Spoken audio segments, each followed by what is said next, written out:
할렐루야. 날씨가 참 덥습니다. 여름은 더워야 한다지만 너무 심하게 더운 것 같습니다. 엊그제 저녁은 강원도인가요? 거기는 열대야가 아니라 초열대야였다고 하죠. 저녁 기온이 35도, 초열대야였다고 합니다. 오늘 얼핏 뉴스 보니까 어느 지역에는 37도까지 올라갔다고 그러더라고요. 요즘 많이 덥습니다. 또 일하실 때 또 수분 섭취 많이 하시고 또 쉬어가시면서 또 건강 잘 또 케어하시고 또 일하시기를 바랍니다. 오늘 말씀을 통해서 우리 하나님께서 은혜 주시기를 소원합니다. 예전에 좀 오래됐습니다. 오래된 이 TV 매스컴에서 이 할머니, 할아버지들 이 농촌 지역에 이제 카메라를 들고 이제 다니면서 퀴즈를 내고 맞추며 이제 맞추는 게 아니라 정식으로 맞추는 게 아니라 이제 재미 삼아서 그냥 선물을 드리기 위해서 퀴즈를 하는 그런 프로그램이 있었습니다. 지금도 제가 머릿속에 기억에 남는 그런 할머니, 할아버지 부부에 대한 얘기인데요. 이제 상품이 너무 크게 이제 걸린 거예요. 그래서 할아버지, 할머니하고 이제 앞에 나와서 이제 그 상품 욕심이 있어서 이제 퀴즈를 맞춰보겠다고 해서. 퀴즈는 그겁니다. 이 할아버지가 단어를 이제 혼자 보시는 거예요. 그래 단어를 설명하면 할머니가 그 단어를 보지 못한 할머니가 정답을 맞추는 거예요. 이 정답은 뭐냐면 천생연분이에요. 천생연분.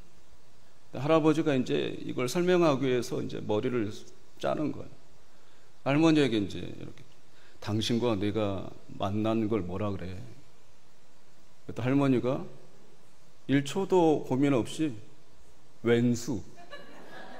그랬더니 할아버지가 이제 카메라를 들이대고 있으니까 좀 무안하잖아요. 이 전국 방송이기 때문에. 그냥 어색한 웃음을 지으면서 아니 장난치지 말고 이 상품이 걸렸단 말이야. 진지하게 해. 내가 힌트를 줄게. 4글자. 뭐야? 우리 만난 게. 할머니가 또 1초의 서스름 없이 말씀을 평생 왼수. 이렇게 말씀. 오늘 본문에 보면 예수님께서 부활하셔서 제자들에게 이제 디베레아, 이제 갈릴리 바다랑 똑같은 말이에요.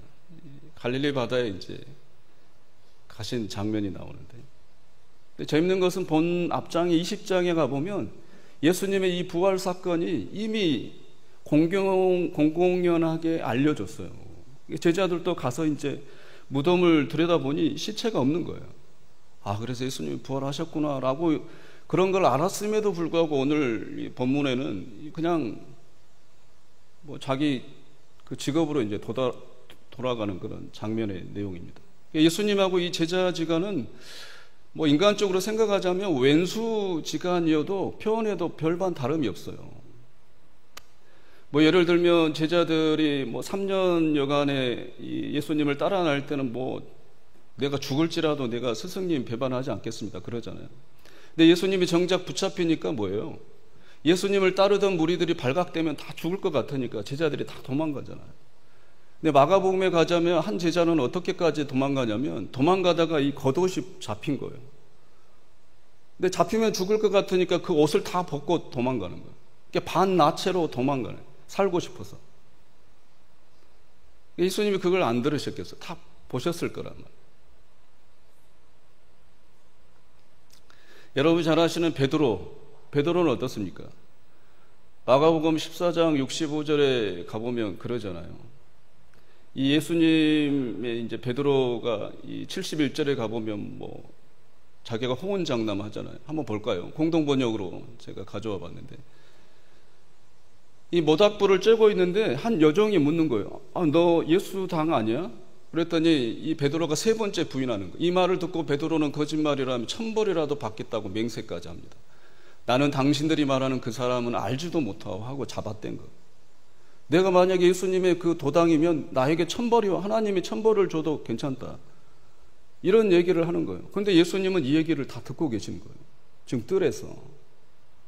근데 예수님은 지금 어떤 모습인 줄 아세요? 그걸 들으면서도 예수님의 지금 상황은 마가복음 14장 65절에 가보면 뭐냐면 어떤 사람이 와서 붙잡힌 예수님에게 침을 뱉고 있어요.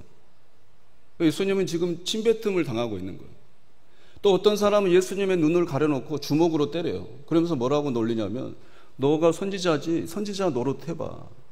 이 선지자 노릇해봐가 뭔 줄 아세요? 맞춰보라 이런 말이에요. 너가 그만큼 뭐 하나님의 아들이라며 뭐 병도 고치고 뭘 안 보는 것도 본다며 내가 눈을 가릴 테니까 계속 때리는 거예요, 주먹으로. 그러면서 예수님들은 뭐라는 거예요? 놀림하는 거예요. 내가 누구게, 내가 때리는 내가 누구게 맞춰봐. 마지막 71절 하반절에 가보면 뭐예요? 하인들, 종들까지 와서 예수님을 무시하고 때리는 거예요. 손바닥으로 때리는 거예요. 그러는 상황에 이 베드로는 지금 뭐예요? 아까 본 말씀처럼 내가 예수님의 도당, 예수님을 내가 알기만 해도 만약에 안다면 하나님이 내가 천벌을 내려도 나는 달게 받겠다. 뭐 이렇게 잡아떼고 있는 거예요. 인간적으로 생각하면 예수님이 제가 예수님이라면 왼수예요, 왼수. 왼수란 말이에요. 내가 그렇게 맞고 하나님의 아들인데도 불구하고 이게 그러고 있는 상황에 그렇게 배반을 한다면 왼수죠.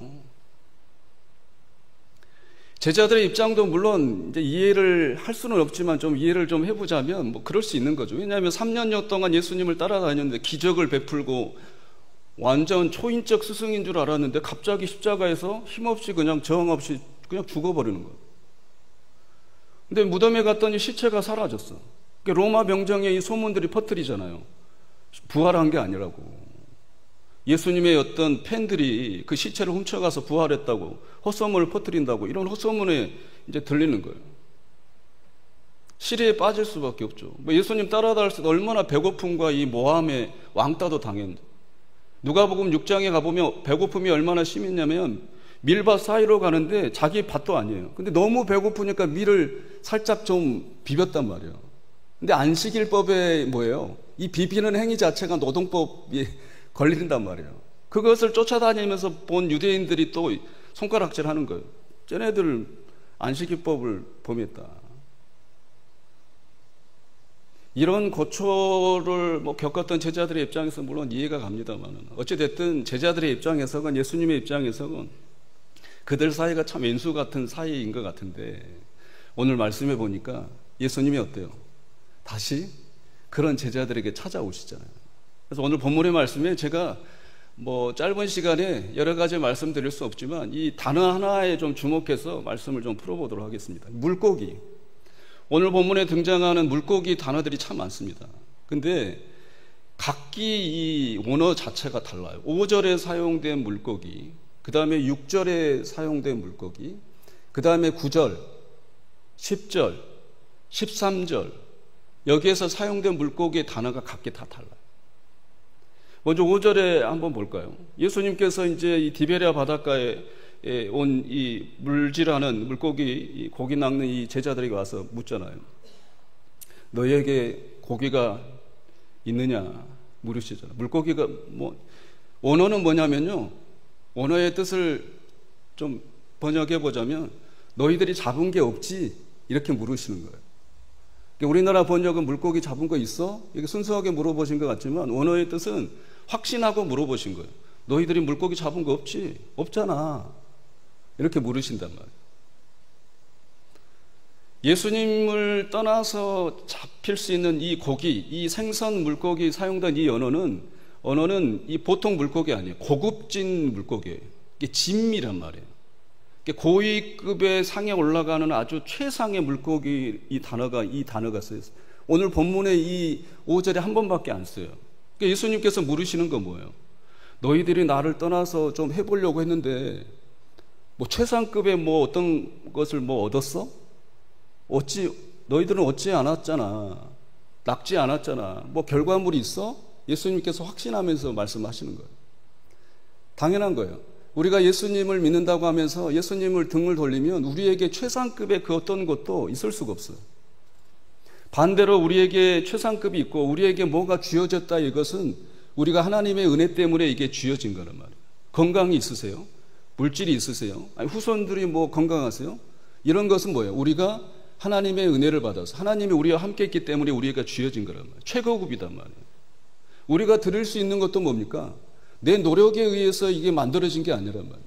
하나님의 은혜로 하나님께서 나와 함께 계시기 때문에 드릴 수 있는 거예요. 드릴 수 있는 게 우리에게 존재한단 말이에요. 사랑하는 성도 여러분, 예수님과 늘 함께 하시는, 그러므로 인해서 고백하기를 나에게 손에 주어진 것은 다 하나님께서 주신 것이다, 이러한 위대한 믿음의 고백을 할 수 있는 우리가 되시기를 주의 이름으로 축원합니다. 내 것을 드리는 게 아니에요. 헌금도 마찬가지입니다. 우리의 봉사도, 땀도, 수고도 이것도 아니에요. 우리의 에너지가 있어서 하나님께 좀 드리겠어요, 이게 아니란 말이에요. 우리에게 주신 그 힘을 고백함으로 인해서 그 하나님께서 주신 힘을 되돌려 드리는 거예요. 나에게 주신 그 물질의 축복을 하나님이 거란 말이에요. 그 하나님의 것을 다시 되돌려 주는 게 이 헌금이란 말이에요. 5절 보세요. 앞절에 뭐라고 호칭합니까? 얘들아. 이 영어 성경에 friends라는 단어를 써요. friends. 이 호칭에 얘들아, 어린아이 부르듯이. 지금 예수님은 지금 어떤 상황이에요? 아까 서론에 말씀드렸다시피 제자들이 다 배신했어요. 예수님께서 처절하게 이 인격 모독 이상의 그 행위를 받는데도 다 배신했단 말이에요. 모른다고 했단 말이에요. 근데 예수님께서 오신 거예요. 그러면서 호칭이 뭐예요? 얘들아. 다정하게 부르신단 말이에요. 예수님은 뭐 우리가 생각했을 때는 어떻게 했어? 이런 배신자들을 다시 해봤자 다시 배신할 거 뻔하잖아요. 사람이 원래 그러잖아요. 한 번 배신하면 또 배신할 수 있는 거잖아요. 그래서 옛날에 무슨 말이 있어요? 머리 검은 짐승은 거두지 마라. 안 들어보셨어요? 제가 이 유래를 찾아봤어요. 그랬더니 경남 진주에서 유래가 됐대요. 경남 진주. 얘기는 그래요. 이 사공이, 이 홍수가 그 지역 마을에 난리가 났는데 그 사공에게 떠내려놓은 이 노루하고 구렁이, 뱀하고 어린아이가 떠내려왔대요. 그래서 이 사공이 착해서 이 새가 떠내려온 것을 이제 고이 이제 살려줬단 말이에요. 그러니까 어린아이는 이제 떠내려왔기 때문에 부모를 찾으러 없어서 사공이 이제 키웠던 거예요. 근데 오늘날 이 노루가 너무 감사하니까 금괴짝을 갖다 이제 사공에게 준 거예요. 근데 관아에서 보니까 이 오해를 한 거예요. 이 금괴짝이 이 사공이 도둑질해가지고 이제 부자가 된 줄 알고 무조건 이제 감옥에 가두는 거예요. 근데 중요한 것은 뭐예요? 증인이 있다는 거예요. 그 증인이 누구였어요? 자기가 키운 어린아이 아들이었던 거예요. 근데 억울하게 감옥에 있는데 이제 그 구렁이가 나타나서 자기 발목을 무는 거예요. 근데 갑자기 내가 살려준 구렁이 같은데 물었는데 또 조금 있으니까 약초를 가지고 오는 거예요. 구렁이가. 그 약초를 왜 가져오지? 설마 해서 발랐더니 그 독이 다 빠지는 거예요. 왜 구렁이가 이 짓을 하지? 라고 생각했는데 조금 있다 보니까 사또가 이제 그 구렁이에게 물리는 거예요. 그래서 이 사공이 내가 고쳐주겠다 해서 이제 그 풀을 사또에게 이제 주고 사또도 이제 병이 낫고 그래서 자초지종을 알고 보니까 이제 거짓 증언이란 말이에요. 그러니까 그 어린아이의 아들은 이제 감옥에 잡히고 그래서 이 말이 거기서 유래됐다는 거예요. 머리 검은 짐승을 거두지 마라. 근데 오늘 본문에 예수님께서는 뭐예요? 배신한 이 제자들을 다시 찾아오신단 말이에요. 찾아오셔가지고 얘들아 얘들아 이런 말씀을 하시는 거예요. 여러분 짐 엘리엇이라고 하는 사람이 있어요. 짐 엘리엇이라고 하는 사람이 이런 말을 했어요. 잃어버릴 수 없는 것을 얻기 위해 지킬 수 없는 것을 버리는 자는 결코 어리석은 자가 아니다. 말이 좀 어렵죠? 다시 띄워보세요. 잃어버릴 수 없는 것을 얻기 위해 지킬 수 없는 것을 버리는 자는 결코 어리석은 자가 아니다. 어렵잖아요. 이게 영어 번역, 우리나라 영어 번역 너무 어렵긴 해요. 영원한 것을 지키기 위해서 영원하지 않는 것을 버리는 사람은 결코 어리석은 자가 아니다. 이런 거. 영원한 것을 지키기 위해서 모든 것을 버리는 것은 어리석은 짓이 아니다. 이런 말을 짐 엘리엇이 했어요. 짐 엘리엇이라는 사람은 이 실체적 존재 인물인데요. 시카고 명문대학 위 히튼 대학에서 수석으로 졸업한 사람. 아주 수재죠. 근데 이 사람이 은혜를 받아가지고 친구들하고 아마존 이 아우카 부족에게 이 선교를 하려고 이제 선교 여행을 떠난 거예요. 1956년도에 갔는데 이 네 명이 아우카 부족의 인디안족의 땅을 내딛자마자 붙잡혀가지고 창에 찔리고 도끼로 찌김을 당해서 죽어버려요.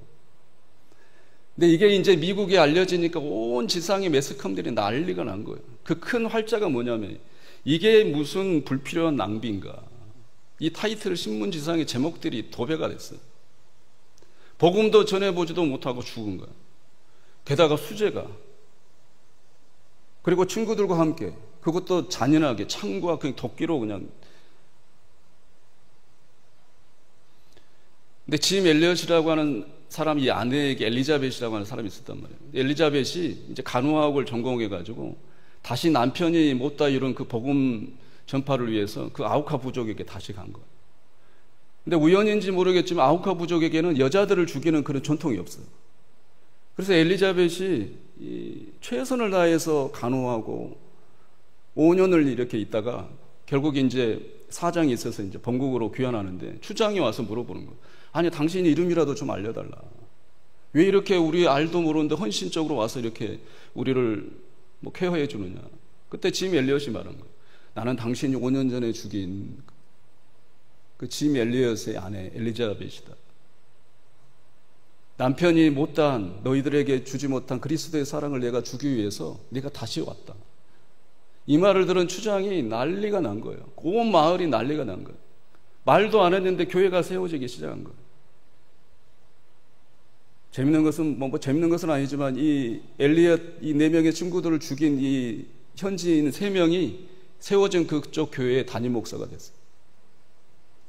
또 신기한 것은 그 마을에 여러 개의 교회가 있었는데 한 사람만 외국인이 담임 목사란 말이에요. 현지인들이 다 담임 목사인데 외국인만 그 담임 목사 한 사람이 있었어요. 그 사람이 누군지 알아요? 창에 찔리고 도끼에 찍힌 짐 엘리엇의 아들이 거기 담임 목사가 된 거예요. 사랑하는 성도 여러분, 하나님께는요 불필요한 낭비가 없습니다. 여러분들이 어떠한 고난이든지 이런 것이 좀 없었으면 하는 이런 괴로움의 시간들이 있잖아요. 그런 것은 하나님의 편에서 보면 불필요한 낭비의 시간이 아닙니다. 분명히 하나님의 그 뜻이 있고 하나님의 그 섭리를 이루기 위해서 여러분들에게 허락하신 꼭 필요한 시간들이에요. 우리 하나님께는 그러한 불필요한 시간들이 없음을 아시기를 주의 이름으로, 또 확신하시기를 주의 이름으로 축원합니다. 예전에 우리 선교사님들 얼마나 그 외국 선교사님들 고생을 많이 했어요. 우리 교회도 뭐 120년의 역사의 시작이 우리 외국 선교사님 마로덕 선교사님이시잖아요. 외국 선교사님들 뭐 한국어가 능숙했겠어요. 뭐 선교 역사 기록을 보면 참 에피소드들이 웃긴 얘기들이 참 많아. 어떤 외국인 선교사님이 한국어가 좀 서툴러 가지고 이제 설교를 하시다가 축도를 해야 되는데, 요즘 축도는 뭐예요? 시작이 이제는이잖아요. 이제는 아니면 또 지금은 그러잖아요. 근데 외국 선교사님이 그 단어가 생각이 안 나는 거예요. 고민하다가 두 손은 들었는데 이 회중들은 지금 축도를 하고 얼른 나가야 되는데 머뭇거려서 뱉었다는 거예요. 요새는 주 예수 그리스도예요. 외국 선교사님들이 이러한 의사소통이 되지 않은데도 우리나라의 복음 전파력 보세요. 어느 세계 못지않게 이 남부럽지 않는 복음 전파의 나라가 된 거죠. 제2의 예루살렘이라고 그러죠. 인구 대비, 물론 미국이 제일 많이 선교사를 보내지만 땅덩어리 인구 대비해서 그대로 비교하자면 우리나라가 최고예요. 세계 제1의 선교사님들을 보내는 나라란 말이에요. 할렐루야. 선교사님들의 그 죽음, 선교사님들의 와이프, 어린애들 폭통병에 죽어간 이런 어린애들이 얼마나 많습니까? 서울에 그 양화진 가보세요. 그 묘역에 어린애들 묘비들 많아요. 그게 불필요한 죽음입니까? 하나님께는 불필요한 이런 죽음, 불필요한 시간, 낭비 이런 게 없어요. 우리 모두에게는 다 필요한 거란 말이에요. 그러한 믿음의 확신을 가지시기를 주의 이름으로 축원합니다. 1866년 여러분 잘 토마스 선교사의 죽음 알잖아요. 너무나 유명해요. 이 흥선대원군의 세국전쟁 때문에 뭐 난리가 아니었어요. 뭐 들어올 수가 없어요. 근데 토마스 선교사는 이 자국의 배를 이용해서 왔단 말이에요. 근데 자초됐어요. 그것을 보고 우리 조선 사람들이 나무에 불을 붙여가지고 띄어보내서 그 배가 다 타는 거예요. 토마스 선교사가 살기 위해서 바다로 뛰어든 거예요. 그래서 뭘 갖고 뛰어내려요? 성경책을 들고 가슴에 품고 뛰어내린 거예요. 뛰어내려서 육지로 겨우 살아왔는데 누가 있어요? 조선 우리 요즘으로 하면 군인들이 있는 거예요. 서양 사람들이 오니까 뭐예요? 세국 정책을 펴니까 잡히는 대로 그냥 죽이는 거예요. 토마스 선교사도 뭐예요? 복음 하나 전하지 못하고 그 자리에서 죽습니다. 참수형을 당해요. 품에 있는 성경책이 땅에 떨어진 거예요. 근데 그 당시도 그랬지만 성경책의 이 종이 재질이 좋잖아요. 근데 이것을 본 이 주워서 가지고 갔던 어떤 한 사람에 의해서 전달이 되어서 최치량에 의해서 이 박영식이라는 사람에게 전달이 됩니다. 근데 박영식이라는 사람이 그 종이 질이 너무 좋은 거예요. 그래서 벽지로 사용한 거란 말이에요. 벽지를 사용하다가 잠이 안 오면 뭐 천장을 보니까 뭘 읽게 돼요? 성경을 읽게 된단 말이에요. 그러다 보니 이 사람이 뭐예요? 회심을 하게 되고 자기 집을 교회로 내준 거예요. 그게 뭐예요? 우리나라 널다리 교회, 북한의 널다리 교회가 무슨 교회예요? 장대영 교회란 말이에요. 그 유명한 장대영 교회. 여러분 1907년에 평양 대부흥운동 들어보셨어요? 거기서 이 시발점이 된 거란 말이에요. 복음 하나 전하지 못하고 죽어나가도 우리 하나님의 편에서는 그런 죽음도 불필요한 낭비의 죽음이 안 되게 하시는 거예요. 여러분들의 삶도 우리 하나님은 그런 불필요한 삶이 되지 않도록 우리 하나님이 섭리하고 계심을 잊지 마시기를 주의 이름으로 축원합니다. 6절에 보면 물고기가 또 등장해요. 물고기가 많아 그물을 둘 수 없더라. 여기 물고기는 또 단어가 달라요. 여러분 들어보셨을 때 익투스, 우리 장로님들 뭐 합창단도 익투스 찬양대가 익투스, 여기 쓰여진 단어의 익투스란 말이에요. 신약 성경에서 22번 사용됩니다. 5절에 사용되는 그 단어에는 하나밖에 사용되지 않아요. 여기 단어는 익투스란 말이에요. 익투스라는 물고기는 뭐예요? 평범한 물고기예요. 가난한 사람도 먹을 수 있는 물고기란 말이에요. 어느 누구도 잡아서 먹을 수 있는 물고기란 말이에요. 어떤 성경학자는 이것을 예수 그리스도의 예표로 말해요. 어느 누구든지 먹을 수 있고 어느 누구도 배고픔을 달랠 수 있고 생명을 이어나갈 수 있는 그런 익투스 물고기. 이게 어떻게 잡힙니까? 예수님께서 배 오른편에 그물을 던져라. 그랬더니 뭐예요? 고기가 잡힌 거예요. 이런 물고기가 잡히고 가난한 사람들이 먹을 수 있는 이 물고기가 잡힌 이유는 뭐예요? 예수 그리스도의 말씀 때문에 그런 거예요. 하나님의 말씀에 우리가 귀 기울이면 이런 물고기들을 우리가 많이 잡을 수 있다, 이런 말. 예수 그리스도의 그런 어떤 오리지널 이런 복음의 어떤 선한 영향력도 우리가 끼칠 수가 있다, 이런 말이에요. 사랑하는 성도 여러분, 하나님의 말씀에 극단적으로 말하면 목숨을 거시기를 주의 이름으로 축원합니다. 그게 우리가 사는 길이에요.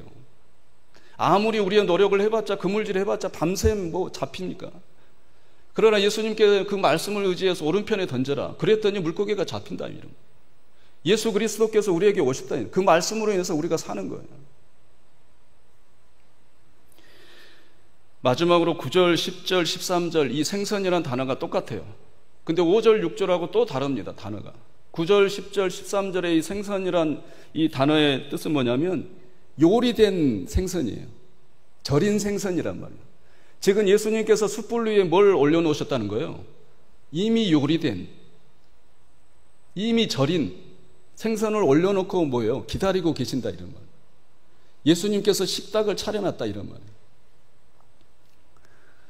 예루살렘에 가보면 성 베드로 수익권 성당이라고 있습니다. 거기 보면 이 돌이 있어요. 돌에 새겨진 글귀가 있습니다. 그림 한번 보여주실래요? 저게 그 성 베드로 성당의 수익권 성당이라고 하는데 저 안에 제일 아래 십자가 표시 보이세요?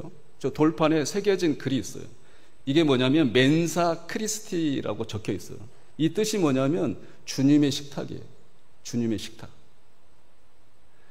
열왕기상 19장 8절에 보면 이 주님의 식탁 때문에 엘리야가 뭐예요? 지쳐 있다가 40주를 걸어서 어디로 갑니까? 하나님의 호렙산에 도착하잖아요. 사랑하는 성도 여러분, 우리 주님께서는 지금도 여러분들 앞에 이 식탁을 진열해 놓고 계시는 거예요. 예수님께서 이렇게 은혜의 식탁, 하나님의 섭리의 식탁, 하나님께서 여러분들을 사랑하는 그 식탁, 이 주님의 식탁을 오늘도 우리 주님은 차려놓으셨다, 이런 거예요. 우리는 그냥 먹기만 하면 되는 거예요. 그 믿음을 가지고 우리는 먹기만 하면 되는 거예요. 본문 12절 봅시다. 같이 읽겠습니다. 예수께서 이르시되 와서 조반을 먹으라 하시니 제자들이 주님이신 줄 아는 거로 당신이 누구냐 감히 묻는 자가 없더라. 이제는 물을 필요가 없는 거예요. 주님께서 차려준 식탁인 줄 이미 아는 거예요. 지금 먹는 게 조반이에요. 조반은 뭡니까? 아침이잖아요. 유월절 만찬, 최후의 만찬은 어느 식사예요? 저녁이잖아요, 저녁. 지금은 아침 식사란 말이에요. 저녁 식사는 예전에 제자들의 이 트라우마가 있었을 거예요. 저녁 먹고 나서 다 저녁 먹을 때 예수님이 이건 내 피다, 내 엉뚱한 소리와 이 험악한 말씀을 하셨단 말이에요. 저녁 식사가 이제는 아니에요. 저녁 식사하고 이제는 예수님이 죽으실 필요가 없는 거예요. 지금 이제 뭘 먹는 거예요? 조식을 먹는 거예요. 아침 식사를 먹는 거예요. 누구랑? 부활하신 예수님과 아침 식사를 먹는 거예요. 우리 주님의 식탁이 저녁 식사가 아니란 말이에요. 우리들에게 소망을 주고 부활하신 예수님께서 우리 앞에 나타나가지고 나랑 같이 먹자.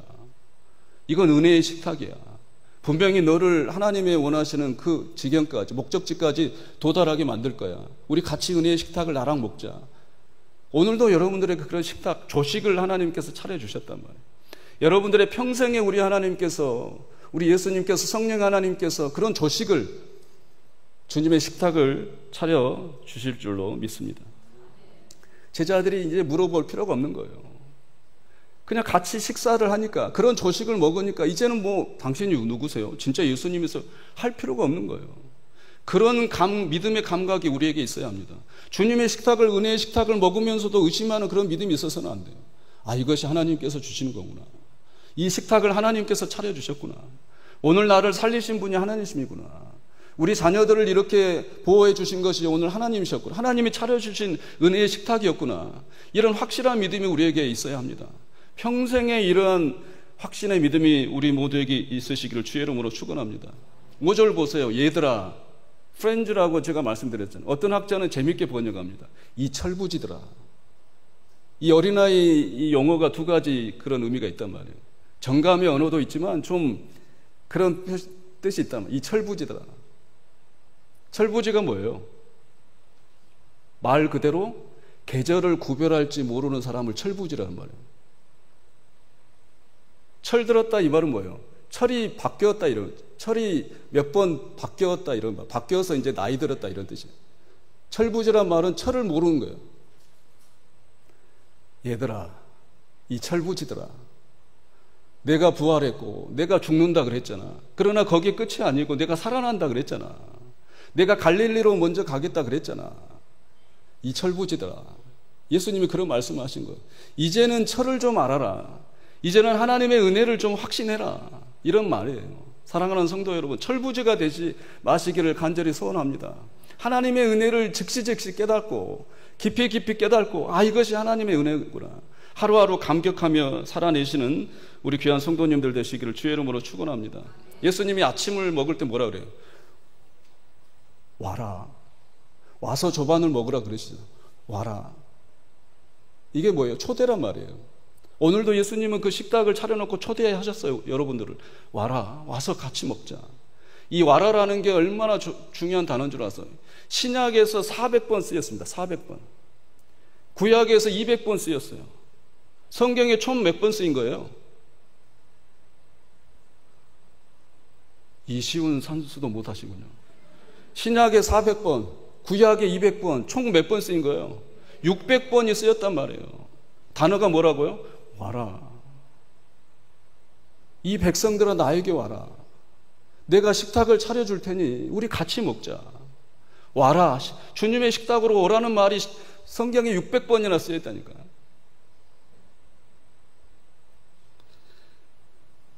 우리 하나님의 초대, 여러분들의 남은 생에 또 그 초대에 깊이 응하여서 하나님의 그런 감격의 은혜가 우리 삶에 충만하시기를 주의 이름으로 축원합니다.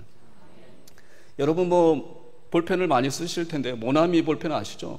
이런 얘기는 많이 드셨을 텐데 저게 뭐냐면 우리나라의 최초 모나미 볼펜 1963년도 5월 달에 처음에 이제 나온 광고예요.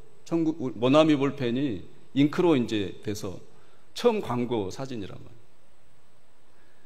저 회장이 송삼석 회장인데 재작년에 돌아가셨어요. 모나미 창업 회장이시죠. 이제 명예회장으로 이제 돌아가셨는데 이분이 장로님이시란 말이에요. 이 모나미 뜻이 뭐냐면 프랑스 말입니다. 몬, 나에라는 아미, 어디 그룹에 이제 그 애들 거기 그룹도 암인가요? 아무튼 몬 아미 합성하는, 몬은 나의 이런 말이에요. 아미는 친구예요. 나의 친구.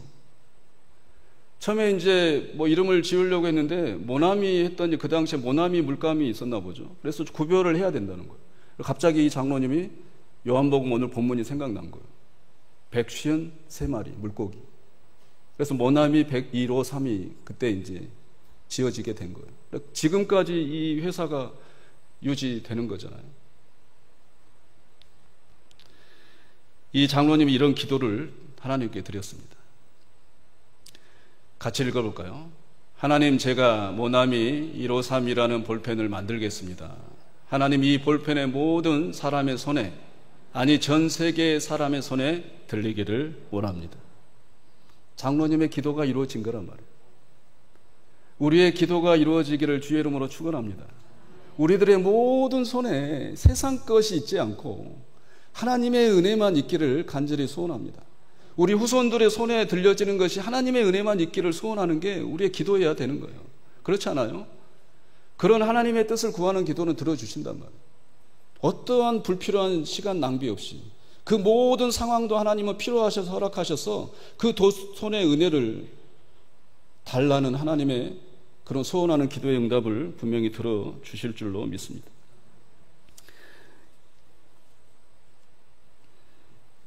여러분, 코끼리를 지푸라기 하나로 그 허리를 끊어버릴 수 있다고 생각하세요? 이게 유머라고 하던데, 이 거대한 코끼리를 지푸라기 하나로 그 허리를 부러뜨릴 수 있냐 이런 말이에요. 가능하대요. 지푸라기 하나를 허리가 부러질 때까지 올려놓은 코끼리 허리에 부러지는 그 순간에 한 지푸라기가 뭐예요? 똑같은 지푸라기인데도 그 하나 때문에 부러지는 거예요. 이걸 뭐라고 하면 크리티컬 포인트라, 임계점이라 그런다. 물이 몇 도에서 끓어요? 100도씨에서 끓잖아. 이 100도를 뭐라고 해요? 임계점이라 그런다. 증기기관차, 증기가 이 증기를 통해서 이 에너지가 발생함으로 인해서 움직여지는 그 시작점의 도수가 212도라 그래요. 이 212도가 뭐예요? 임계점이란 말이에요. 임계점. 그 순간에 1도가 쌓여서 평범한 1도예요. 근데 이 1도들이 쌓이면 뭐예요? 임계점에 도달한다 이 말이에요. 그러면 물이 끓고, 그러면 증기 거대한 이 기관차가 움직인단 말이에요. 거대한 코끼리 허리도 부러진다 이런 말이에요. 하나인데도 하나님의 역사가 그래요.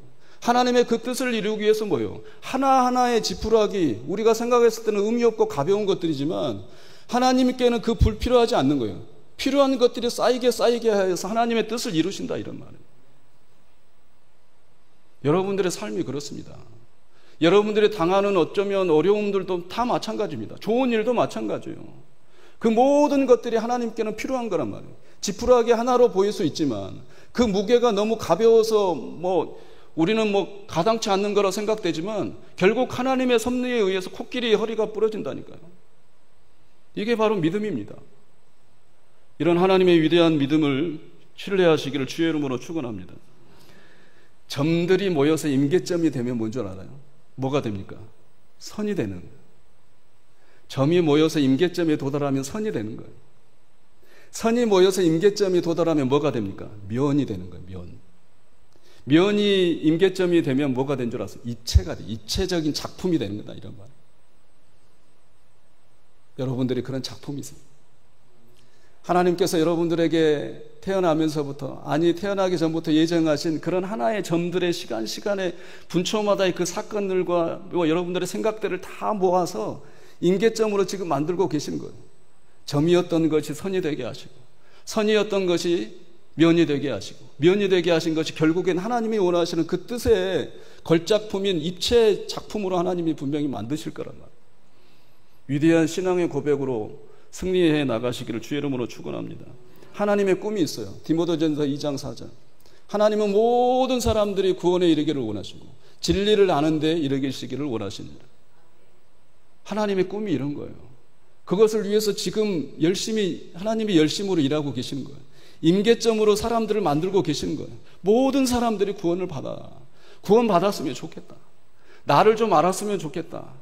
모든 사람들아 와라. 그러면서 그 임계점의 그 역사의 은혜를 지금 이루고 계신단 말이에요. 그 중에 한 분들이 우리 교회란 말이에요. 이러한 위대한 믿음으로 남은 한 주간의 이 삶도 하나님 앞에 승리해 내시면서 그 하나님의 임계점에 그런 도달할 수 있는 하나님의 능력을 믿고 지치지 말고 승리하시며 행복해 하시는 우리 모두가 되시기를 주의 이름으로 축원합니다.